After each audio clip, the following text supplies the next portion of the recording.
Hello student, आपका स्वागत है हमारे YouTube channel Sharma study point में। और इस वीडियो में यहाँ पर बताएंगे आपके लिए यूपी टेट से रिलेटेड टॉपिक। देखिए, यूपी टेट से रिलेटेड यहाँ पर टॉपिक जो है वो केंद्रीय प्रवृत्ति के माप के हैं।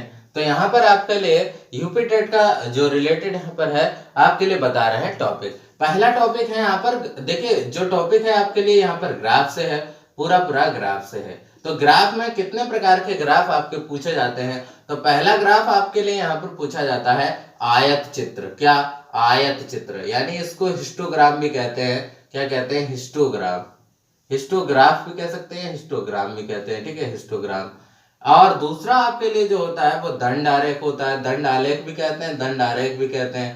दंड आरेख या दंड आलेख, क्या कहते हैं? दंड आलेख। और ये जो कहलाता है इसको कहते हैं बार ग्राफ। क्या कहते हैं? Bar graph. ठीक है, ये इंग्लिश में कहते हैं बार ग्राफ। दूसरा आपके लिए यहाँ पर तीसरा जो है वो दंड आलेख के बाद तीसरा आएगा आपके लिए कौन सा? जो आएगा वो पाई ग्राफ आता है। पाई ग्राफ, देखिए ये बहुत इंपॉर्टेंट है। और चौथा आता है आपको पिक्टोग्राफ। क्या आता है? पिक्टोग्राफ। पिक्टोग्राफ यानी जो चित्र ग्राफ कह सकते हैं इसके लिए, चित्र ग्राफ या आलेख। ठीक है, चित्र ग्राफ होता है। तो ये इतने प्रकार के यहाँ पर एक, हालांकि एक और आता है आवृत्ति बहुभुज। आवृत्ति बहुभुज, देखिए आवृत्ति बहुभुज ये आता है, ये भी यहाँ पर है आवृत्ति बहुभुज। ठीक है, तो ये इतने प्रकार के आपके लिए हैं आयत चित्र, सेकंड दंड आरेख, पाई ग्राफ, पिक्टोग्राफ, आवृत्ति बहुभुज। इनके बारे में जान लेते हैं। देखिए इनके बारे में जान लेते हैं। तो यहाँ पर शॉर्टली यहाँ पर जान लेते हैं क्या या इनका मतलब है। आयत चित्र जो बनता है, देखिए आयत चित्र के बारे में यहाँ पर समझेंगे। तो आयत चित्र कैसे बनता है? देखिए एक्स एक्सिस वाई एक्सिस पर ऐसे बनता है। और आयत चित्र में क्या होगा, यहाँ पर जो आयत चित्र है वो कैसे बनता है? यहाँ पर अलग अलग बनता है। जैसे यहाँ पर एक बॉक्स बन गया, फिर अगला बॉक्स अलग बन गया, फिर दूसरा बॉक्स अलग बन गया, फिर तीसरा बॉक्स अलग बन गया। इस तरीके से आयत चित्र बनता है। इस तरीके से आयत चित्र बनता है। इधर एक्स एक्सिस पर कुछ और लिया जाता है, इधर वाई एक्सिस पर कुछ और लिया जाता है। ठीक है ना? तो इन तरीके से आयत चित्र का निर्माण होता है। यहाँ पर चीजों को लिया जाता है, एक एक्स एक्सिस पर, एक वाई एक्सिस पर लिया जाता है। अब दूसरा यहाँ पर दंड आरेख है, इसके बारे में समझ लेते हैं। इसके बारे में यहाँ पर कैसे समझ लेंगे? देखिए इसमें जो है वो ग्राफ एकदम सटे हुए होते हैं, जुड़े हुए होते हैं ऐसे करके।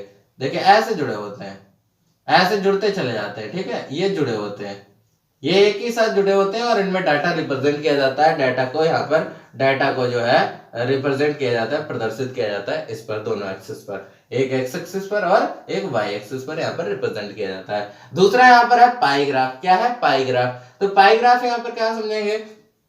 तो जो पाई ग्राफ है वो कैसे समझेंगे? देखेंगे यहाँ पर पाई ग्राफ बनाया जाता है इस तरीके से, पाई ग्राफ इसको कहते हैं। और इसमें चीजों को बांटा जाता है। ये टोटल जो कंप्लीट होता है वो 360 डिग्री का होता है और टोटल मिलाकर के 360 डिग्री पूरे सर्किल में बांटा जाता है कि इतने परसेंट खेलने वाले हैं, इतने परसेंट खाने वाले। ये अलग अलग इसमें डाटा रिप्रेजेंट होता है पाई ग्राफ में। आपने देखा भी होगा ऐसे बना होता है। इसमें 25% कुछ दिया मकान, इसमें घर 30% ऐसे दिया होता है। ठीक है ना? इस तरीके से रिप्रेजेंट किया जाता है। पिक्टोग्राफ क्या है? चित्रग्राफ होता है। इसमें एक स्केल माननी होती है। जैसे हमने एक कार को मान लिया, हमने एक कार को यहाँ पर मान लिया कितने के बराबर? 2 कार के बराबर। 2 कार के बराबर ऐसे मान लेते हैं और यहाँ पर चित्र बनाते हैं। क्या बनाते हैं? चित्र। 1 2 3 4 ऐसे चित्र घटते बढ़ते चले जाते हैं। तो चित्र बनाने होते हैं यहाँ पर, ये चित्र वाला होता है, यानी पिक्टोग्राफ को चित्रग्राफ भी कहते हैं यहाँ पर। तो चित्र बनाने होते हैं। चित्र, एक चित्र को बराबर मान लिया जाता है 2 चित्र या 5 चित्र के बराबर,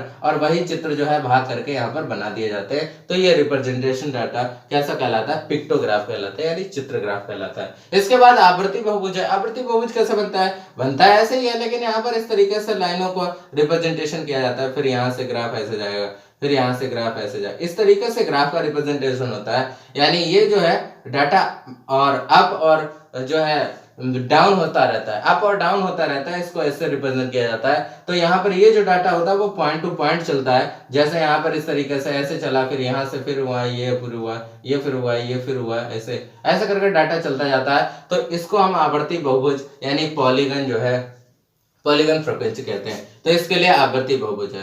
तो इस तरीके से यहाँ पर सभी के बारे में आप समझ गए होंगे कि किस किस तरीके से ग्राफ से क्वेश्चन पूछे जाते हैं। देखिए हालांकि ये आपके लिए हमें इस वीडियो में ग्राफ को समझाया है और अगली वीडियो में आपके लिए क्वेश्चन भी लेकर के आएंगे इससे संबंधित, तो इन टॉपिक से संबंधित आपको क्वेश्चन भी मिलेंगे। तो यूपी टेट में ये भी जो है टॉपिक बहुत ही ज्यादा इंपॉर्टेंट है, इससे क्वेश्चन भी आते हैं और नॉर्मली क्वेश्चन आते हैं कि यहाँ पर डाटा आपको दे दिया जाता है और डाटा देने के बाद आपसे क्वेश्चन पूछा जाता है कि सबसे ज्यादा अधिकतम किसका उत्पादन हुआ, सबसे ज्यादा किससे कौन कम है। तो ये चीजें ऐसे क्वेश्चन आपके लिए आते रहते हैं। हालांकि इस वीडियो में आप इनके बारे में समझ गए होंगे कि कैसे कैसे यहाँ पर आपके लिए ग्राफ को रिप्रेजेंट करना होता है, प्रदर्शित करना होता है।